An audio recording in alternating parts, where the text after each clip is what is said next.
أعوذ بالله من الشيطان الرجيم وقاتلوا في سبيل الله الذين يقاتلونكم ولا تعتدوا إن الله لا يحب المعتدين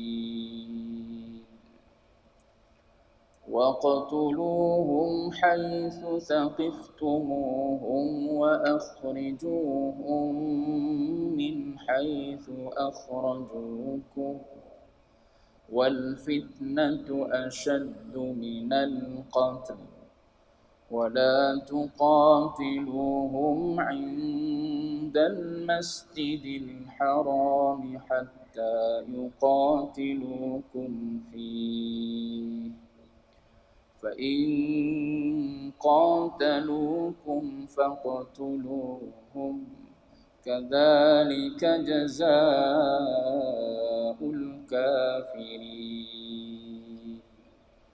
فَإِنِ انْتَهَوْا فَإِنَّ اللَّهَ غَفُورٌ رَحِيمٌ. Shadaqallahul azim. Tuan-tuan muslimin muslimat sedang jemaah yang dirahmati Allah sekalian. Alhamdulillah, pertama dan selama-lamanya kita panjatkan puji syukur pada Allah dengan izin taufik hidayah Allah Ta'ala. Pada malam ini kita sambung bacaan Tafsir Nurul Ihsan jilid yang pertama. Kita sambung masih dalam surah Al-Baqarah. Sebelum daripada ini, saya dah sebut sedikit berkenaan dengan kisah sebelum ayat yang kita bacakan tadi, iaitu kisah yang berkaitan dengan perjanjian yang dinamakan dengan Perjanjian Hudaibiyah. Baik, kata muallif, dan tak kala ditegah Nabi sallallahu alaihi wasallam. Ditegah maknanya disekat.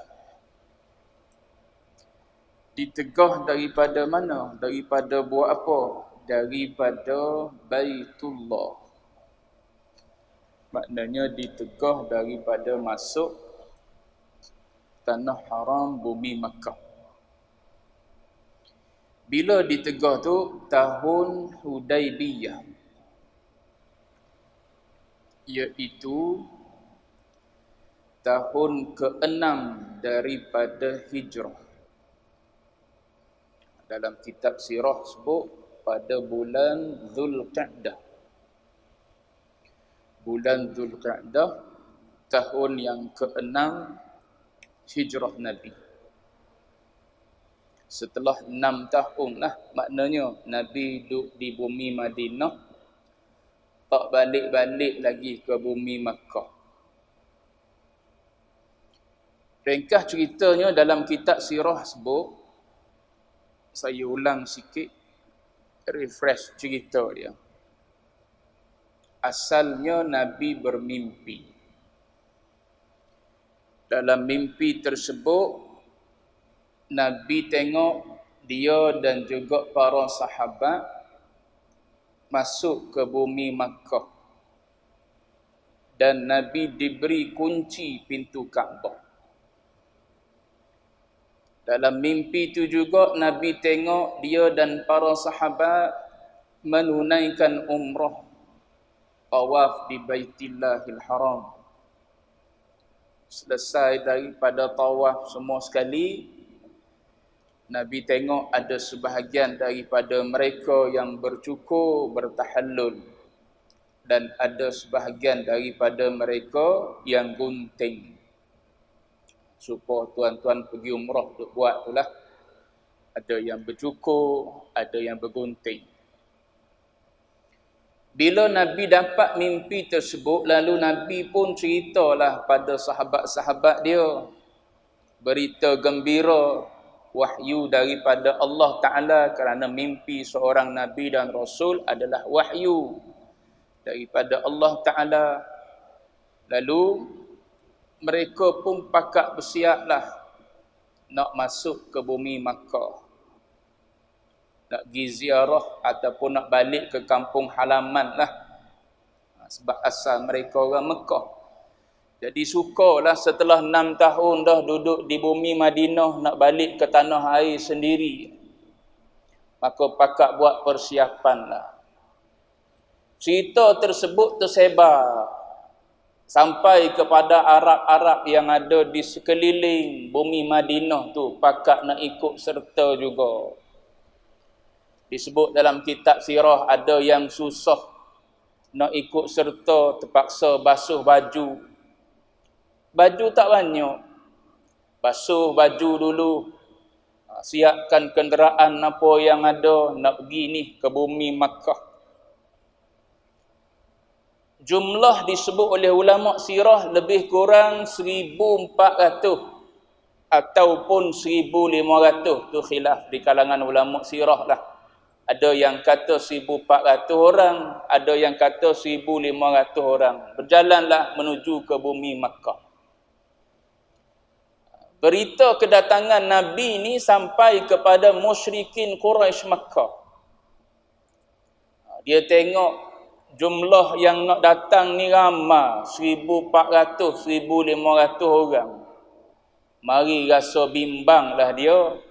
Mari rasa takut dalam hati dia. Kebarangkalian akan berlaku peperangan, sebab peperangan sebelum-sebelum ni duk kalah banyak dah. Dalam peperangan Badarnya kalah, dalam Uhud pun begitu juga. Lalu mari rasa takutlah dalam hati mereka. Ringkas ceritanya, bila Nabi sampai pada tahun tersebut di Hudaybiyah, dia kata. Tahun Hudaybiyah. Hudaybiyah ni nama tempat. Nabi sampai situ. Bila dia kata tahun ke-6 daripada hijrah. Ringkasnya, Nabi tak dibenarkan masuk. Nabi tak dibenarkan menunaikan umrah.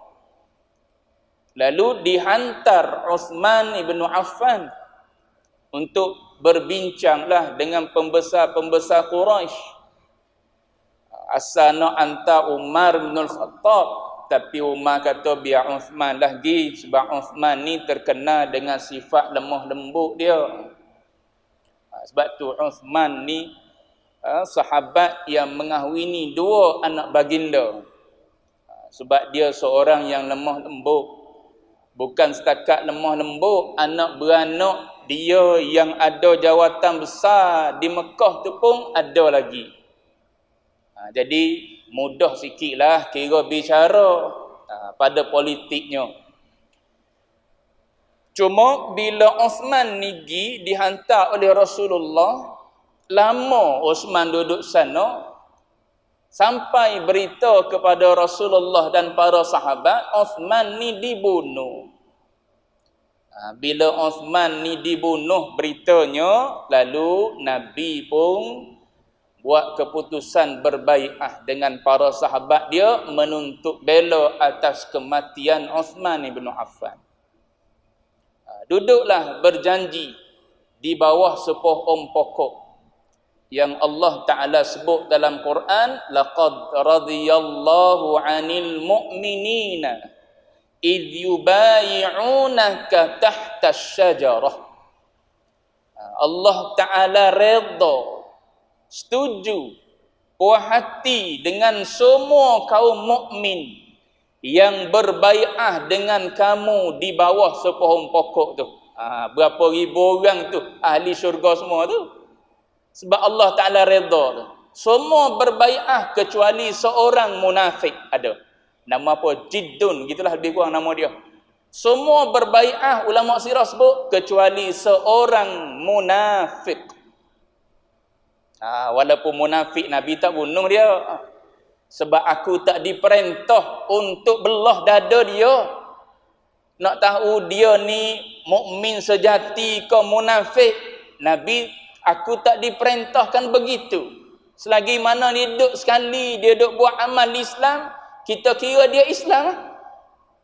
Nahnu nahkum bil zawahir, kita menghukum apa yang zahir pada dia saja. Cuma nak sebutnya ialah bila berbai'ah tu, bai'ah apa? Bai'ah untuk mati.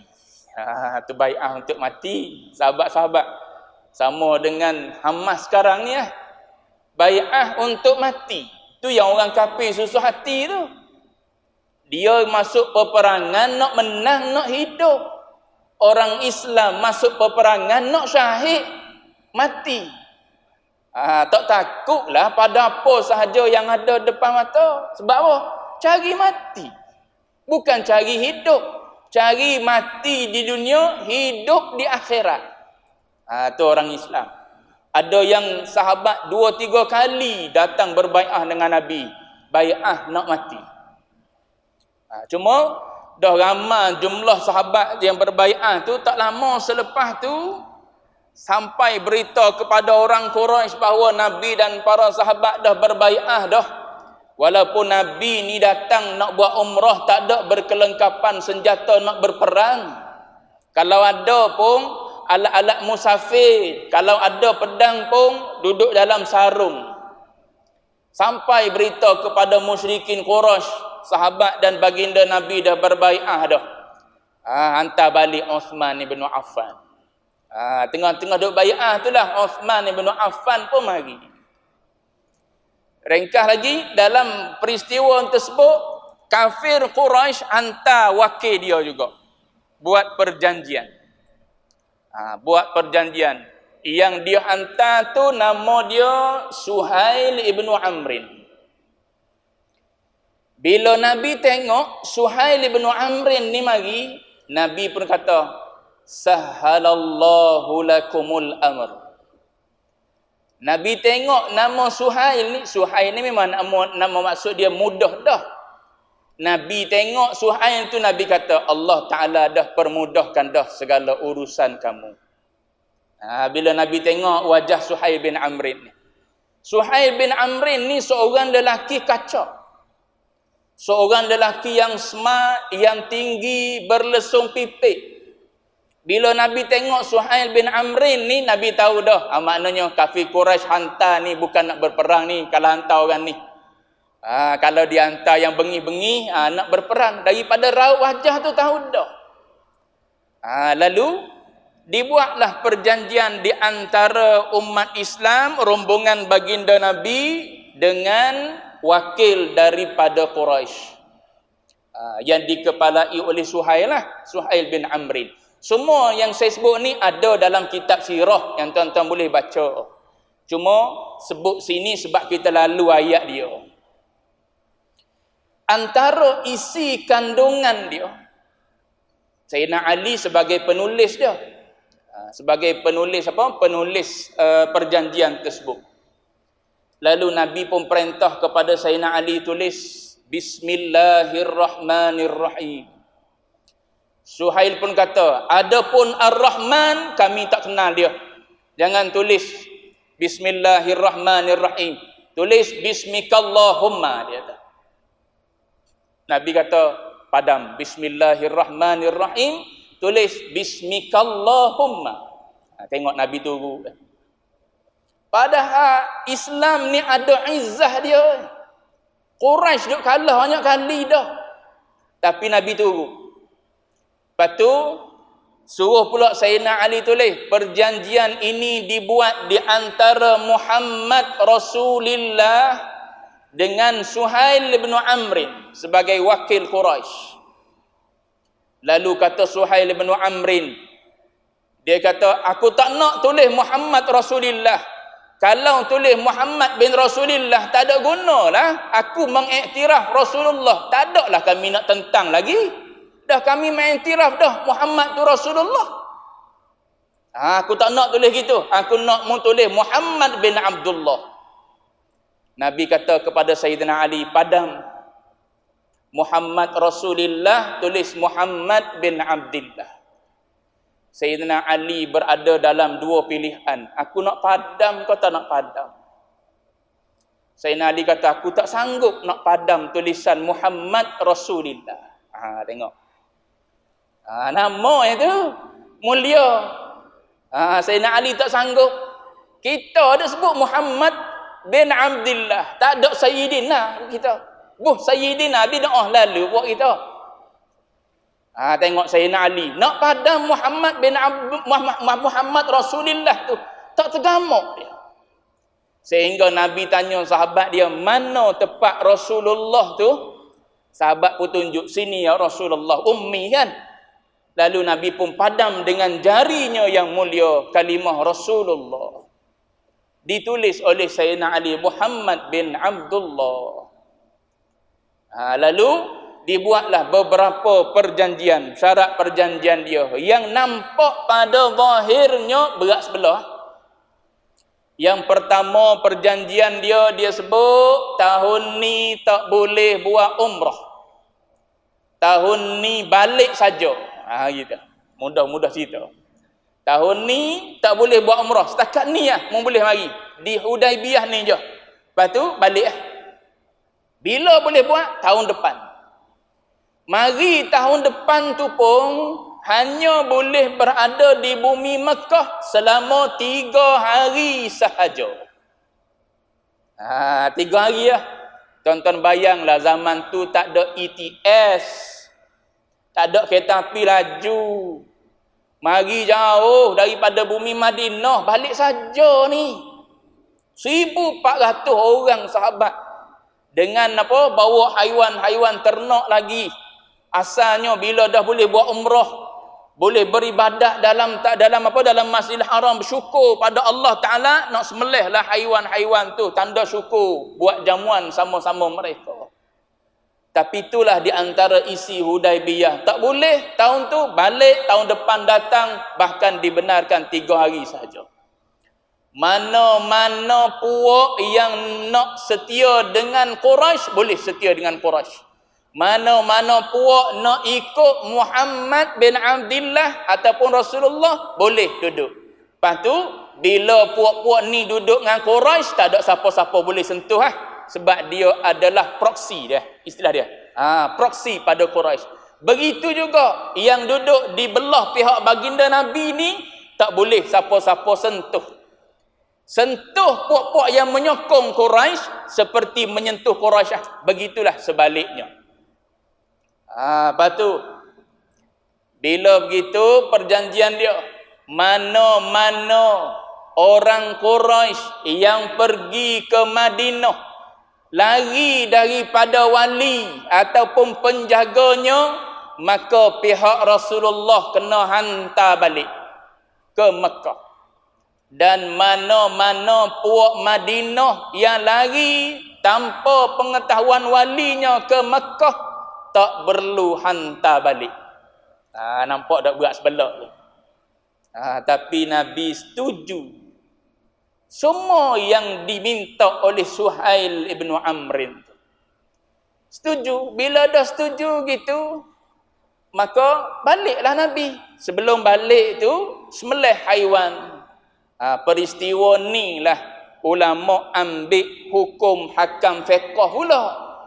Tak boleh masuk Mekah, maka sembelih haiwan, bayar dam hisar dipanggil. Bayar dam kerana ditawan, dam ihsar. Ditawan, tak boleh masuk bumi Mekah, padahal ada niat ihram dah di Bir Ali, kalau tak silap saya, tuan-tuan baca baliklah dalam kitab sirah. Bayar dam, sembelih situ. Nabi suruh sahabat dia sembelih haiwan dan bercukur ataupun gunting. Tak ada seorang sahabat yang buat. 3 kali Nabi suruh, tak ada seorang sahabat ikut. Siapalah Nabi rasa kecewa, Nabi masuk dalam kemah dia, bertemu dengan isteri dia. Isteri yang Nabi bawa pada masa itu ialah Ummu Salamah.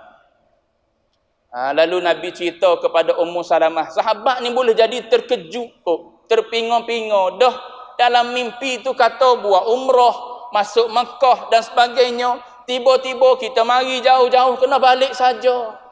Kejut para sahabat. Nabi masuk cerita pada Ummu Salamah. Ummu Salamah pun menenangkan Nabi. Kata Ummu Salamah gini, ya Rasulullah, mu keluar, mu sembelih haiwan kamu, lepas tu mu cari pencukur, suruh dia cukur kepalamu. Mu tak payah cakap dengan siapa-siapa. Mu keluar, mu buat tu ya. Kata Ummu Salamah. Lalu Nabi pun ambil pendapat isteri dia. Nabi keluar, Nabi pun sembelih haiwan dia. Lepas tu Nabi pun panggil pencukur dia, cukur kepala. Sahabat-sahabat tengok perbuatan Nabi, sahabat pakak buat belakang. Ni dipanggil dakwah bil hal, dipanggil. Dia ada dakwah bil maqal, dakwah dengan perkataan. Kadang-kadang dakwah bil maqal ni orang yang bercakap tu pun dia tak buat apa yang dia dakwahkan. Bahkan dakwah bil maqal kadang-kadang lambat memberi kesan. Sebab sekadar perkataan. Kita sendiri entah buat entah tidak lagi. Tapi bila dakwah bil hal, kita sendiri buat, tak payah cakap banyak. Siapa waktu zuhur, siap pergi masjid. Siapa waktu asar, siap pergi masjid. Ni duk suruh anak pergi masjid, pok tak hari. Tapi duk ya, gilah semayang Jumaat nu, pahala semayang Jumaat banyak. Itu dipanggil dakwah bil maqal. Dia nak dakwah bil hal, jauh lebih berkesan daripada dakwah bil maqal. Baik. Lalu bila dah gitu balik tahun tersebut, balik ringkas cerita sahabat-sahabat ni, antara yang disebut dalam kitab sirah ialah Sayyidina Umar bin Al-Khattab radhiyallahu anhu sendiri. Mari temu dengan Nabi. Satu dia kata, ya Rasulullah, bukankah kita ni berada di pihak yang benar? Nabi kata, ya. Bukankah mereka berada di pihak yang batil? Nabi kata, ya. Bukankah yang terbunuh di kalangan kita ahli syurga, yang terbunuh di kalangan mereka ahli neraka? Nabi kata, ya. Habis tu kenapa kita datang daripada jauh nak buat umrah? Kita diisyaratkan oleh Allah Ta'ala boleh masuk Mekah buat umrah. Tiba-tiba kita balik saja. Lepas tu kata Sayyidina Umar, dalam senarai perjanjian tersebut, hina nampak kita ni. Nak tulis Bismillah pun tak boleh. Nak tulis Muhammad Rasulullah pun tak boleh. Apa yang diminta oleh Quran, semua kita ikut. Yang mari tempat kita, kita hantar balik. Yang pergi tempat dia, jangan hantar balik. Kita ikut. Kata Sayyidina Umar bin Al-Khattab kepada Rasulullah. Nabi jawab kepada Sayyidina Umar. Nabi kata, ni dalam kitab Rahik Makhtum ada sebut, Al-Mubarak Furi. Nabi kata, aku bagi tahu kau padamu bahawa kita akan masuk pada tahun ni. Aku hanya bagi tahu mimpi kita masuk Mekah buat umrah. Aku bagi tahu kau padamu kita masuk tahun ni, tahun yang ke-6 Hijrah. Sayyidina Umar kata, dak. Tengok syukuk dia mari. Zon dipanggil. Sangka, syok mari dalam diri. Hatta dalam hati Sayyidina Umar bin Al-Khattab. Pas ramai lagi lah sahabat yang gitunya. Cuma cerita dalam sirah tu Sayyidina Umar pergi temu dengan Rasulullah. Padahal kalau duduk di ilmu akidah usuluddin, jelas clear tu. Semua tu qada Allah Ta'ala sejak azali tu kan. Dia yang tentukan kita keluar daripada bumi Madinah sampai di Hudaibiyah. Pada hari tersebut balik pula tak buat umrah. Siapa yang tentukan? Allah Ta'ala. Dengan ilmunya, dengan iradatnya, dia yang menentukan. Bila? Sejak azali. Azali ni bila? Tak ada mula. Belum kita ada lagi dia tentukan dah. Skripnya begitu. Tu akidah. Balik ke usuluddin pula. Ni kata ayat Quran ni, tengok ke angle mana.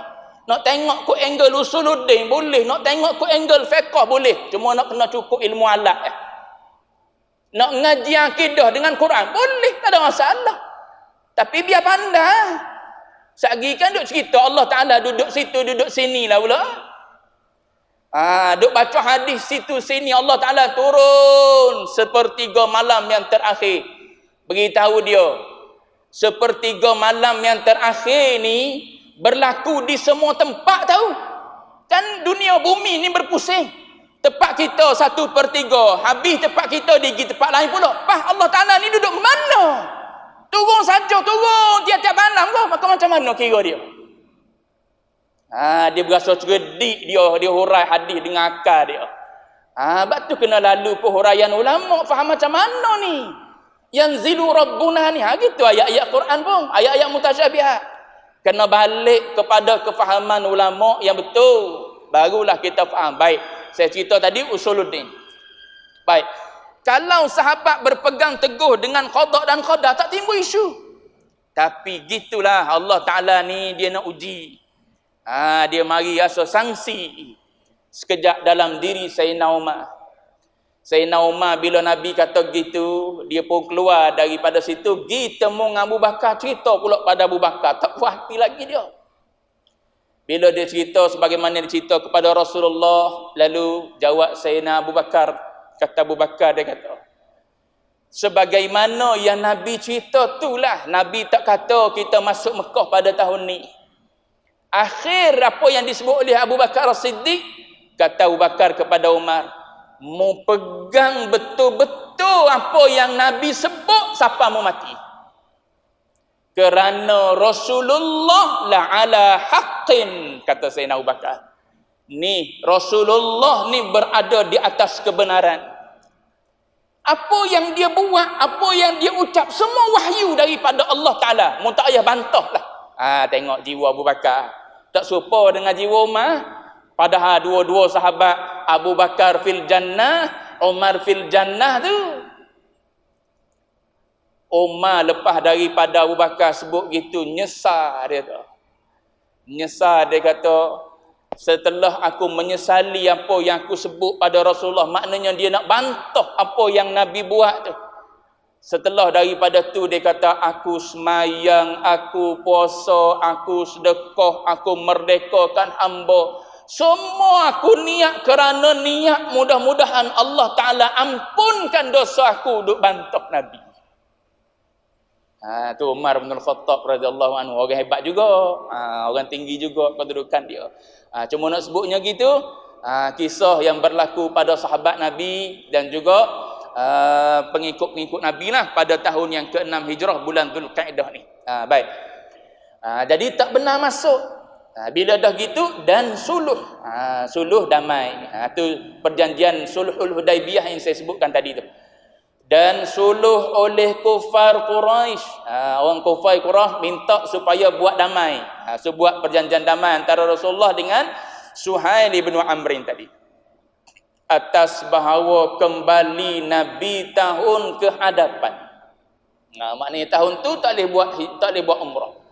Dan mari tahun depan tu biar Mekah bagi Nabi 3 hari. Hanya 3 hari ya boleh duduk di Mekah. Nabi setuju belaka. Dan bersiap-siap Nabi bagi umrah qada. Tahun yang ke-7 tu. Lalu Nabi pun bersiap untuk pergi ke Mekah semula nak buat umrah qada. Baik. Ada komentar apa yang saya sebut dalam peristiwa Hudaibiyah tadi, ada sedikit komentar daripada ulama-ulama sirah. Antaranya tak silap disebut oleh Al-Syahid Dr. Sa'id Ramadan Al-Buti dalam kitab fiqh sirah dia. Dia menyebutkan walaupun pada zahir perjanjian tu Nabi kena balik saja, mari pula tahun ke-7, nampak dalam perjanjian tu macam berat sebelah orang kafir. Maknanya menang alik dia lah, bukan win-win situation dah. Menang alik dia. Alik kita ni kata Sayyidina Umar, padahal kita berada atas kebenaran, kematian di pokok kita semua jadi ahli syurga. Walaupun begitu Nabi tetap ikut apa yang dikehendaki oleh kafir Quraisy. Kata Mubarak Furi, dia kata apa? Dia kata bila mereka ni sanggup buat perjanjian dengan Nabi, maknanya buat perjanjian suluh Hudaibiyah dengan Nabi ni, maknanya dalam masa tu mereka dah mengiktiraf negara Madinah. Kalau tidak, dia tak buat perjanjian lah antara baginda Nabi Muhammad dan pengikut-pengikut dia dengan puak Quraisy. Yang menghantar Suhail tu Abu Sufyan lah. Abu Sufyan inilah dah dia berimannya. Suhail ni pun akhirnya beriman pada Rasulullah. Cuma nak sebutnya, ulama kata bila dia buat perjanjian dengan Nabi, maknanya dalam pada tu dia dah mengiktiraf bahawa bumi Madinah ni adalah sebuah kerajaan. Dan bila mereka buat perjanjian, dia orang tahu pengikut Nabi yang mari ramai, dia pesan lagi, mari tahun depan, tahun ke-7 pun jangan bawa senjata. Kalau ada senjata pun mesti bersarung. Senjata yang bawa tu yang sesuai untuk musafir. Maknanya apa? Maknanya mereka ni takut. Tu izzah Islam. Mereka ni sebenarnya takut. Lepas tu Nabi terima sebab apa? Sebab ahli keluarga kaum muhajirin tu ada lagi dalam bumi Mekah tu. Kalau kita berperang, jawab dia, boleh jadi bunuh kaum keluarga kita sendiri dalam bumi Makkah. Sebab tu Nabi kata kita tak nak perang. Sebab kita hanya masuk nak buat ibadat je. Nak masuk Masjidil Haram nak buat ibadat pada Allah Ta'ala. Itu ya. Lepas tu banyak lagi lah yang disebut oleh ulama-ulama sirah. Baik. Mana tadi? Lalu masuk Nabi pada tahun yang ke-7 bagi umrah qada, yakni pada tahun ke-7, dan takut mereka itu muslimin. Takut sini maknanya bimbang, bukan takut nak berdepan dengan Quraisy dah. Para sahabat ni sebut dah dalam Bai'atul Ridwan tu, berjanji nak mati dah dengan Rasulullah. Bukan takut nak berdepan dengan Quraisy, tidak, bimbang. Bimbang dalam hati mereka sebab mereka tak dibenarkan bawa senjata perang. Kalau bawa pedang pun mesti bersarung. Maka mari rasa bimbanglah dalam hati mereka bahawa tiada menyempurna Quraisy akan janji apa ni? Janji nak beri aman selama 3 hari tu. Bahkan dalam janji Hudaibiyah tu, Sulhul Hudaibiyah tu, bukan 3 hari tu saja. Gencatan senjata selama 10 tahun tak berperang antara Mekah dengan Madinah, antara Quraisy dengan puak Nabi. 10 tahun tak berperang. Itu termasuk juga dalam dalam isi kandungan perjanjian Hudaibiyah. Jadi para sahabat muslimin ni duk bimbang gitu, takut Quraisy ni khianat pada janji. Macam Yahudi. Yahudi berjanji khianat, tak boleh percaya.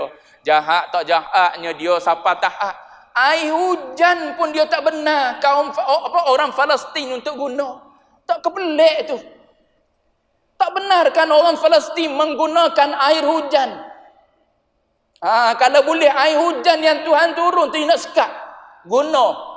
Orang Palestin ni maknanya tak berhak untuk guna air hujan yang turun, air bersih, elektrik, apa saja tak berhak guna. Tu jahatnya Yahudi. Ni orang Islam ni duk bimbang-bimbang gitu, takut kaum Quraisy ni buat khianat pada janji tu, tak tepati janji. Baik. Dan kena berperang mereka itu. Mereka itu muslimin tu. Dan benci segala muslimin. Benci maknanya tak sukalah orang-orang Islam ni akan berperang. Berperang di mana? Pada tanah haram, tanah yang dihormati.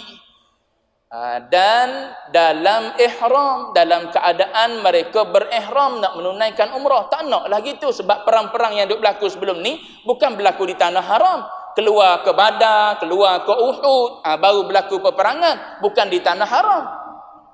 Jadi kalau berlaku peperangan dalam tanah haram, orang Islam tak suka sebab tanah tu tanah dihormati. Apatah lagi berlaku pula dalam keadaan mereka memakai ihram dan bulan Syahril Haram, bulan Zulkaidah. Bulan berapa bulan? Bulan haram. Allah Taala sebut dalam surah At-Taubah, inna iddatash syuhuri 'indallahi 12 syahra. Jumlah bulan yang ada di sisi Allah Taala ni ada 12, kata Allah Taala. 12 syahra, ada 12. Antara 12 tu minha arba'atun hurum. Daripada 12 tu ada 4 bulan yang digelar sebagai bulan yang dihormati. Yang mana ni? Zulkaidah, Zulhijjah, Muharram. Kemudian satu lagi ialah Rajab. 4 bulan tu dia panggil Al-Ashhurul Hurum, bulan-bulan yang dihormati. Bulan-bulan ni orang jahiliah dulu pun dia tak berperang dalam bulan tu. Bila masuk bulan ni dia berhenti. Kalau di tengah-tengah berperang pun masuk bulan tu dia berhenti. Sebab apa? Dia hormati bulan tersebut. Jadi para sahabat ni tak suka berlaku dalam situasi begitu. Lalu Allah Ta'ala turunkan firman. Itulah ayat yang kita nak baca ni. Baru nak baca. Sempat lagi 10 minit. Kata Allah Ta'ala, wa qatilu fi sabilillahi alladhina yuqatilunakum. Tengok Allah Ta'ala bagi izin lah. Dan berperanglah oleh kamu pada jalan, yakni kerana meninggikan agama Allah. Pada dengan makna kerana. Pada jalan meninggi agama Allah, yakni kerana meninggikan agama Allah Ta'ala. Sebab Islam ni Nabi sebut dalam satu hadis, Nabi kata al-islamu ya'lu wa la yu'la alaihi. Islam ni satu agama yang tinggi dan tidak ada yang mengatasi ketinggiannya. Itu Nabi sebut. Sebab tu ajaran apa? Ajaran pluralism tak dipakai. Semua agama adalah sama. Adalah satu, sama je. Itu sesat. Agama Islam tak iktiraf sebab Allah Taala hanya mengiktiraf Islam. Innad dina indallahil Islam. Hanya Islam sahaja yang tinggi. Tiada yang lebih tinggi daripada Islam. Yang semua lain itu terbatal. Baik. Lalu Allah Ta'ala perintah kepada Nabi dan juga para sahabat dia, peranglah oleh kamu pada jalan Allah, yakni pada meninggikan agama Allah Ta'ala ni, akan segala mereka. Perang siapa? Segala mereka yang perang mereka itu kufar tu akan kamu. Daripada segala kufar Makkah. Maknanya Allah Ta'ala perintah kepada Nabi dan para sahabat dia, kalau orang kafir Quraisy memerangi kamu, walau di tanah haram, walau kamu dalam ihram, walau dalam bulan haram, bila mereka buat mula dulu, maka kamu perang mereka. Allah Ta'ala bagi izin. Allah Ta'ala bagi izin kepada apa? Kepada orang Muslim, kepada baginda Nabi dan para sahabat. Tapi dalam Allah Ta'ala izin tu, Allah Ta'ala kata, wala ta'tadu. Dan jangan kamu melampaui. Melampaui macam mana? Bayan dia. Dengan memulai perang. Jangan perang tu bermula daripada provokasi pok kita. Jangan kita yang mula pergi sentuh dulu kaum Quraisy ataupun yang mana proksi-proksi dia tu. Jangan kita pergi kacau. Kita tak diperintah begitu. Sebab tu Allah Ta'ala tegah suruh para sahabat dan Nabi ni berperang. Tapi dalam suruh tu pun ada larang. Ada larang, wala ta'tadu. Jangan engkau melampaui. Jangan engkau berlebih-lebihan. Maknanya jangan kita yang buat mula dulu. Kalau mereka mula dulu, aku izin. Aku izin kepada kamu balas balik serangan mereka tersebut. Walau di tanah haram, walau dalam ihram, walau di bulan haram. Tapi jangan kita yang mula dulu. Ni tengok Allah Ta'ala didik hamba. Kita ni, kalau kita pergi ikut tasawuf sikit, kita ni dalam diri kita ada ammarah, tu asal nafsu kita. Asal nafsu kita adalah nafsu ammarah bisu, yang sangat-sangat duk suruh kita ni buat benda tak elok. Dia umpama haiwan. Perangai ammarah bisu ni umpama haiwan, umpama anjing liar. Umpama anjing liar yang belum dijinak, yang belum diajar. Sebab tu perlu kepada riyadhah, perlu kepada mujahadah, perlu kepada amalan itu ini dan sebagainya. Sebab nak suruh naik daripada ammarah pergi kepada nafsu-nafsu yang lain. sebagaimana anjing yang asalnya garang tu. Tapi bila dia diajar, dididik, diasuh dia tak gigit dah tuan dia. Tuan dia tak gigit. Walaupun dia tengok tuan dia duduk baring situ. Dia celak, mata jeling je, ni tuan aku ni. Dia tengok orang yang mari tu, dia tahu ni. Yang ni nak buat jahat, yang ni tak nak buat jahat. Yang tak nak buat jahat, dia tak salah. Dia tengok je. Tapi yang dia tak kenal, yang tu dia salah. Yang ada nak buat jahat, yang tu dia salah. Lepas dia akan terkam ada. Bahkan kalbu muallam ni, anjing yang diajar ni, boleh lepas pergi tangkap haiwan dan dia boleh gigit haiwan tu, kita boleh makan haiwan tersebut. Kita boleh makan hasil tangkapan anjing muallam ni. Sebab apa? Sebab dia dilepas oleh tuan dia tangkap haiwan tersebut, dia tak ada rasa nak makan haiwan tu kerana taat dia pada tuan dia. Gitu lah. Allah Ta'ala nak ajar para sahabat ni taat dah, nak ajar kita. Nak ajar kita. Dalam suruh Allah Ta'ala, mu jangan melampau. Jangan berlebih. Tu kata Syekh Sya'rawi, dia kata, ajaran agama ni tak banyak. Hanya ada suruh, hanya ada larang je. Dua perkara je urusan agama ni. Ada suruhan, ada larangan. Dua perkara tu lah. Suruhan pecah dua, ada wajib, ada sunat. Lepas tu yang larang ada dua, ada haram, ada makruh. Tu je ajaran agama ni. Duk latih yang tu Nabi Adam AS sebelum turun ke dunia, latih supaya buat suruhan, kulu, makanlah apa yang kamu nak makan yang ada dalam syurga ni. Wala taqraba hadhihi syajarah. Satu je aku minta, mu jangan hampiri pokok tersebut. Ada dua, suruh, larang. Tu ya agama. Tapi dalam suruh, dalam larang itulah kita duk langgar perintah Allah Ta'ala. Yang dia suruh kita tak buat, yang dia larang kita buat. Itu ammarah bisu. Dia suruh buat baik, kita tak buat baik. Itu ammarah kita. Dia suruh tinggal kejahatan, kita tak tinggal kejahatan. Itu ammarah kita. Sebab tu kena lalu jalan riyadhah, kena lalu jalan mujahadah, kena lalu jalan didikan. Tu semua sekali itu dibahas dalam ilmu kesufian. Barulah jadi sahabat sebagaimana dididik oleh Nabi, sahabat yang betul-betul junjung perintah Allah Ta'ala. Tu saya sebut kisah Sayyidina Umar tadi. Bagaimana rasa bersalahnya Sayyidina Umar bin Khattab ni. Baik. Isyak kau? Belum? Sikit lagi. Baik. Sikit lagi kita baca. Kemudian Allah Ta'ala tutup ayat ni. Kata Allah Ta'ala, innallaha la yuhibbul mu'tadin. Kerana bahawasanya inna tu menempati illat dia panggil. Kenapa Allah Ta'ala suruh perangi orang-orang yang memerangi orang Islam, tapi jangan melampau?